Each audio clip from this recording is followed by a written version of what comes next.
আর কোনো বিকল্প নেই, খেলাধুলার কোনো বিকল্প নেই।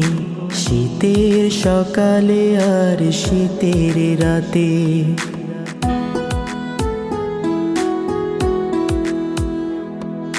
শীতের সকালে আর শীতের রাতে ব্যাডমিন্টন, ফুটবল, ক্রিকেট খেলে শরীর ও মন সুস্থ রাখি।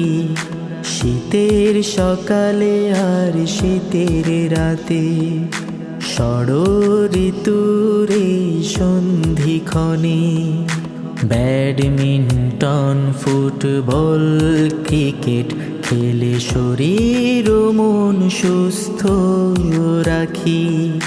মেধা বিকাশে আর শরীর গঠনে